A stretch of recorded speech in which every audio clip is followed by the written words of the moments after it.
Hello दोस्तों आज के इस वीडियो में हम बात करेंगे येलो रिवर के बारे में। जी हाँ दोस्तों, येलो रिवर जिसे हांगहो नदी के नाम से भी जाना जाता है। तो शुरू करते हैं येलो रिवर एक नज़र। येलो रिवर जिसे पीली नदी के नाम से भी जाना जाता है, इसको हांगहो नदी भी कहते हैं। यह चीन की दूसरी सबसे लंबी नदी है। ध्यान रहे दोस्तों, चीन की सबसे लंबी नदी यांगसी नदी है। येलो रिवर की लंबाई करीब 5,464 किलोमीटर है।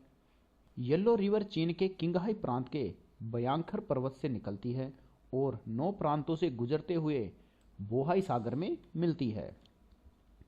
येलो रिवर दुनिया की छठी सबसे लंबी नदी प्रणाली बनाती है। येलो रिवर का नाम येलो रिवर अर्थात पीली नदी इसलिए पड़ा क्योंकि इसके पानी में भारी मात्रा में लोएस मिट्टी मिलती है जो इसे पीला रंग प्रदान करती है। येलो रिवर को चीन में सभ्यताओं की जननी कहा जाता है क्योंकि चीन में शुरुआती सभ्यताएं जो लगभग 4000 ईसा पूर्व से पहले प्रारंभ हुई थी, उनका विकास येलो रिवर के किनारों पर ही हुआ। ये सभी सभ्यताएं येलो रिवर के आसपास विकसित हुई और फली फूली। 4000 ईसा पूर्व पीली नदी यानी कि येलो रिवर के किनारे चीन की शुरुआती सभ्यताओं का जन्म हुआ, जिनमें सबसे पहले था सांग राजवंश, जिसे सांग डायनेस्टी कहते हैं। यह लगभग 1600 से 1046 ईसा पूर्व तक अस्तित्व में थी। दूसरा था झोउ राजवंश। झोउ डायनेस्टी लगभग 1046 से 256 ईसा पूर्व तक अस्तित्व में थी। यह भी येलो रिवर के किनारों पर ही विकसित हुई। इसके बाद में आता है हान राजवंश। हान डायनेस्टी 206 ईसा पूर्व से 220 ईस्वी तक अस्तित्व में रही। येलो रिवर ने चीन की कृषि, जल प्रबंध और सांस्कृतिक परंपराओं को आकार दिया।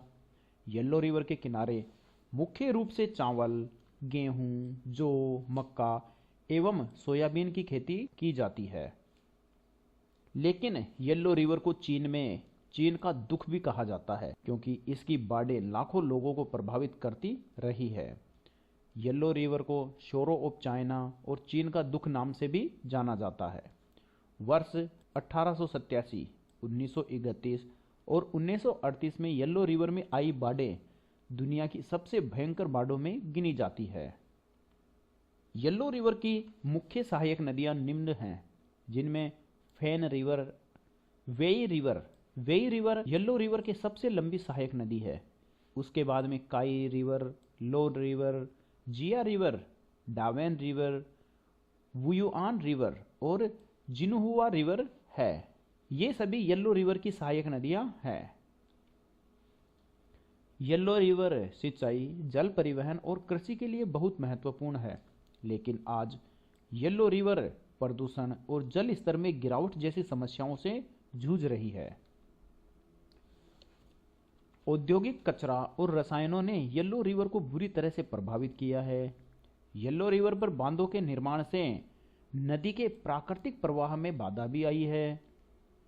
येलो रिवर पर कई बांध बनाए गए हैं जो आज जल विद्युत उत्पादन, सिंचाई और बाढ़ नियंत्रण के लिए उपयोग किए जाते हैं।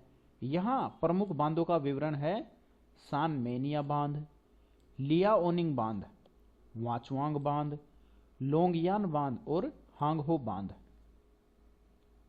येलो रिवर के किनारे कई ऐतिहासिक स्थल है, जैसे लोंगमेन ग्रोटोस, जो कि बौद्ध धर्म से जुड़ा एक प्रसिद्ध स्थल है। यहाँ बौद्ध गुफाएं स्थित है जिनमें बौद्ध की प्रतिमाओं का निर्माण हो रखा है।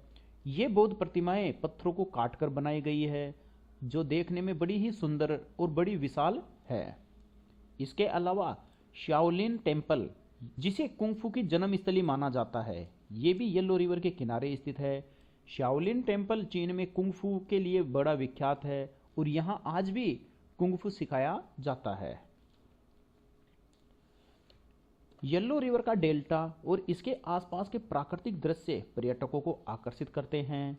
सरकार और वैज्ञानिक मिलकर येलो रिवर की बाढ़ और सूखे की समस्याओं को हल करने की कोशिश कर रहे हैं। येलो रिवर में पाए जाने वाले प्रमुख प्राणी जातों में हैं, जिनमें सबसे पहले बात करें मछलियों की, तो कार्प मछली, ग्रास कार्प मछली, silver carp fish, bag head carp fish यहाँ की प्रमुख मछलियाँ है।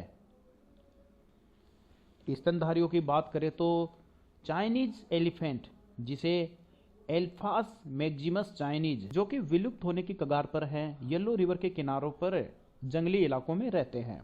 चीनी गेंडा, ये भी विलुप्त होने की कगार पर स्थित है, ये भी येलो रिवर के किनारों पर स्थित जंगलों में पाया जाता है। इसके अलावा एशियाई काला भालू भी यहाँ पाया जाता है। पक्षियों की बात करें तो चीनी क्रेन यहाँ का प्रमुख पक्षी है, साइबेरियन क्रेन भी यहाँ पर पाया जाता है, और ब्लैक स्टार पक्षी भी येलो रिवर के किनारों पर पाया जाता है।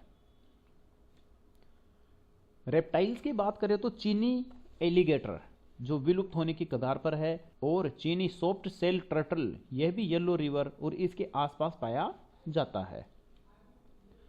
दोस्तों, वीडियो अच्छा लगा हो तो इसे लाइक और शेयर जरूर करें। साथ ही जो लोग जीके अभी यूट्यूब चैनल पर पहली बार आए हैं, वे चैनल को सब्सक्राइब करना ना भूलें। धन्यवाद।